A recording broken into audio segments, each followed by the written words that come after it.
Assalamualaikum warahmatullahi wabarakatuh. Perkenalkan, nama saya Ilham Setiawan Siregar dengan NIM 607012300120. Di sini saya akan membuat video untuk asesmen 3 mata kuliah pengembangan profesional. Yang pertama, saya akan memperkenalkan diri saya secara singkat. Perkenalkan, nama saya Ilham Setiawan Siregar. Saat ini saya sedang menempuh pendidikan Diploma 3 Sistem Informasi di Universitas Telkom. Dan sekarang saya sedang berada di semester 6.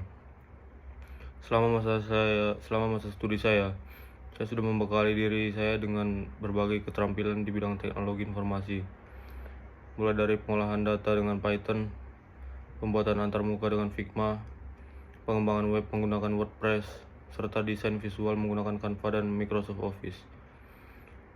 Saya memiliki ketertarikan yang kuat di bidang kecerdasan buatan, khususnya AI Engineering, dan saya berkomitmen untuk terus berkembang dan memberikan kontribusi nyata di lingkungan kerja profesional. Lalu yang kedua adalah motivasi saya melamar di posisi ini adalah karena saya melihat kesesuaian yang kuat antara latar belakang pendidikan dan kelihayan yang saya miliki dengan kebutuhan posisi ini.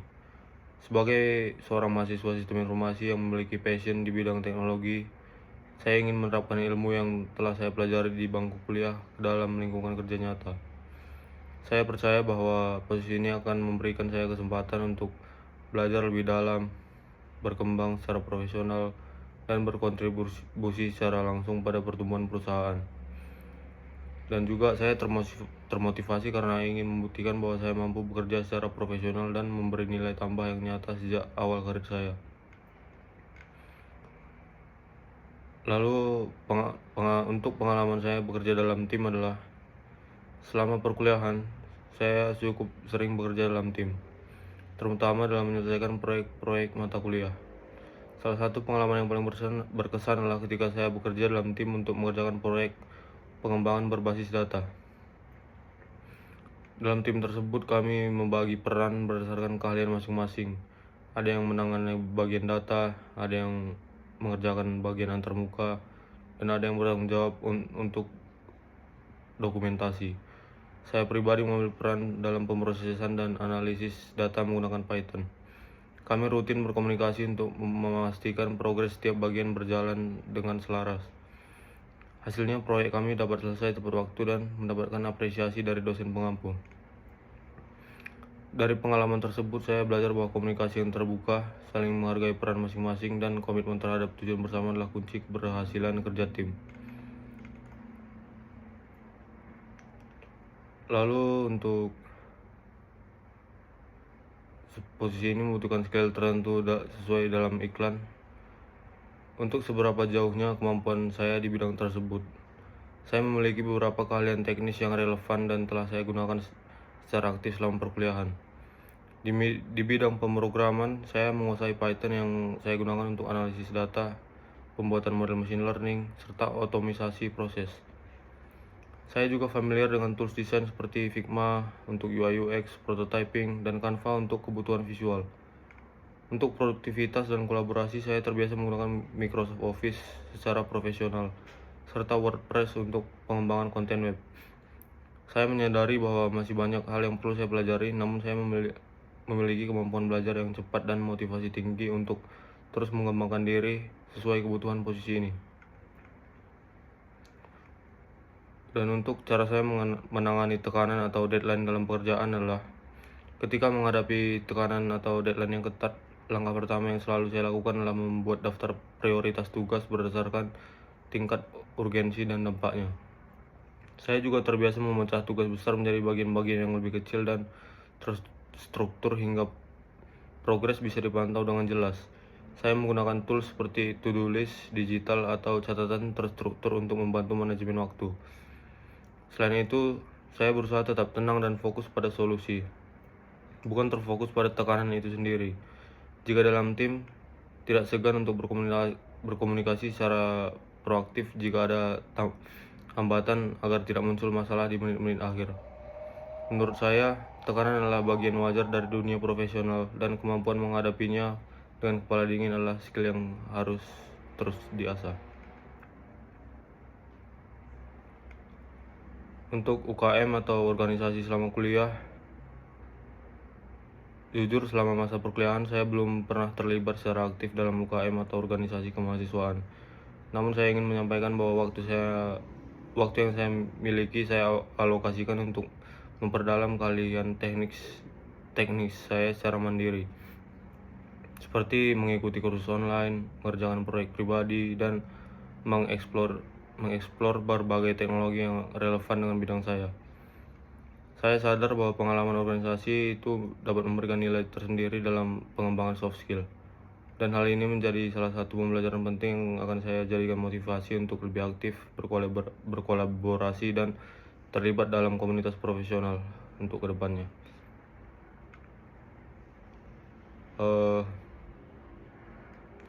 Di CV saya tertulis menguasai skill atau software tertentu.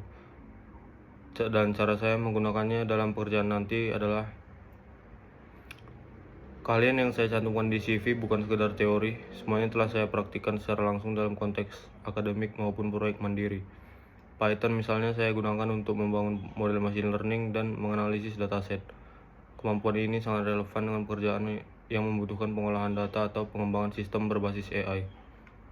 Figma yang saya gunakan untuk merancang prototipe antarmuka pengguna yang berguna dalam proses pengembangan produk digital. Microsoft Office dan Canva saya gunakan untuk membuat laporan, presentasi, dan materi visual yang profesional. WordPress saya gunakan untuk mengelola konten web. Semua skill ini saling melengkapi dan siap saya terapkan secara langsung dalam pekerjaan nyata. Untuk pencapaian paling membanggakan selama masa studi saya adalah keberhasilan saya membangun dan melatih model machine learning secara mandiri dalam proyek akhir mata kuliah.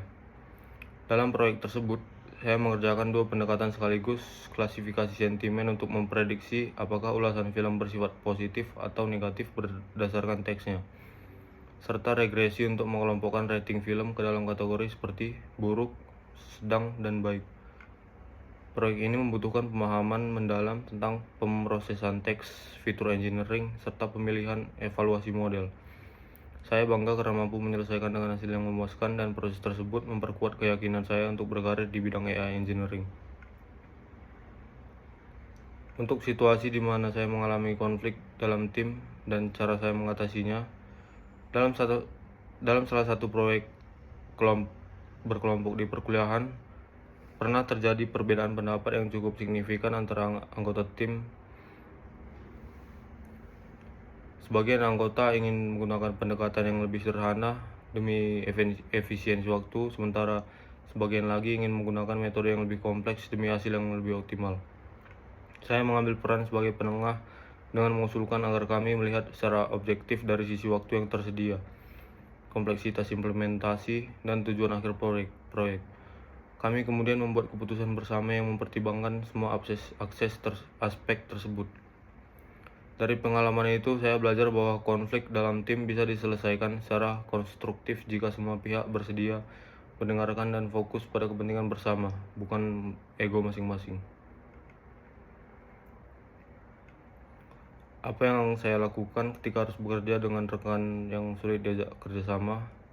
Ketika menghadapi rekan yang sulit diajak bekerjasama, pendekatan pertama saya adalah mencoba memahami situasinya terlebih dahulu.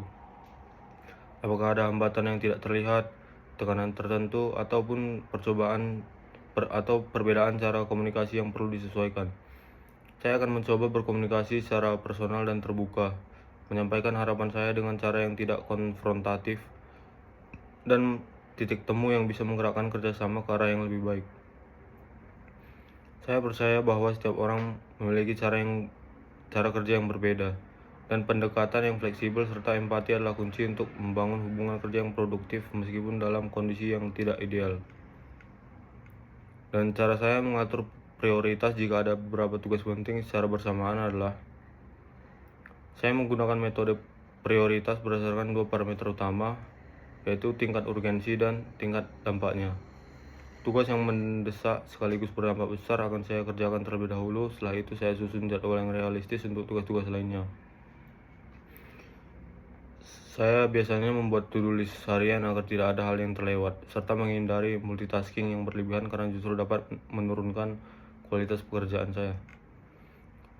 Jika dalam konteks tim itu, saya akan mengkomunikasikan beban kerja ini kepada atasan agar dapat bersama-sama menentukan mana yang menjadi prioritas utama. Untuk proyek yang paling kompleks yang pernah saya kerjakan, sejauh ini proyek yang paling kompleks yang pernah saya kerjakan adalah membangun dan melatih model machine learning untuk 2 kasus sekaligus dalam satu proyek. Kasus pertama adalah klasifikasi sentimen, di mana yang membangun model untuk memprediksi adalah apakah sebuah ulasan film bersifat positif atau negatif berdasarkan analisis teks. Kasus kedua adalah regresi berbasis kategori, di mana model dilatih untuk mengelompokkan rating film ke dalam 3 kategori, yaitu buruk, sedang, dan baik. Kompleksitasnya terletak pada proses pre-processing teks, pemilihan algoritma yang tepat, tuning hyperparameter, hingga evaluasi performa model menggunakan metrik yang sesuai. Proyek ini membuka wawasan saya tentang bagaimana machine learning bekerja dalam skenario nyata dan memperkuat minat saya di bidang AI engineering. Untuk target karir saya dalam 3-5 tahun ke depan adalah saya ingin berkembang menjadi seorang AI engineer yang kompeten dan berpengalaman. Dalam jangka pendek, saya ingin mendapatkan pengalaman profesional yang nyata, belajar dari lingkungan kerja yang dinamis, dan terus mengasah kemampuan teknis saya, terutama di bidang machine learning, deep learning, dan pengembangan sistem berbasis AI. Dalam jangka menengah, saya ingin terlibat dalam proyek-proyek AI yang berdampak nyata, baik perusahaan maupun masyarakat. Saya juga berencana untuk terus meningkatkan kualifikasi melalui sertifikasi profesional dan mungkin melanjutkan pendidikan ke jenjang yang lebih tinggi. Saya percaya bahwa perusahaan ini bisa menjadi tempat yang tepat untuk memulai dan membangun fondasi karir tersebut. Dan yang saya harapkan dari perusahaan ini adalah lingkungan kerja yang mendukung pertumbuhan profesional dan personal secara berkesinambungan.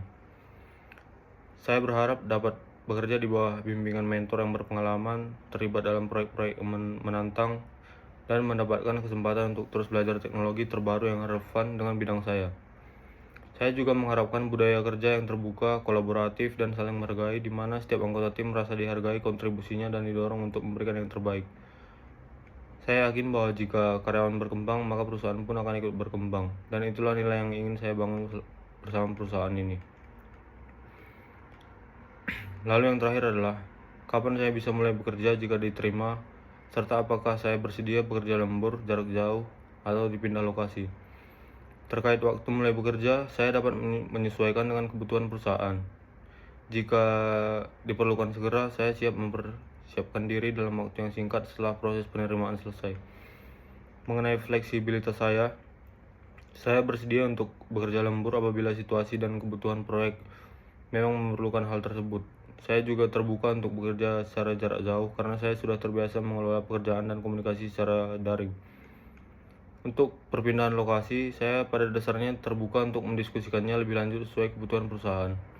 Yang terpenting bagi saya adalah memberikan kontribusi maksimal dan tumbuh bersama perusahaan ini. Terima kasih atas kesempatan wawancara ini. Saya sangat berharap dapat bergabung dan menjadi bagian dari tim yang hebat di perusahaan ini. Sekian dari saya, terima kasih.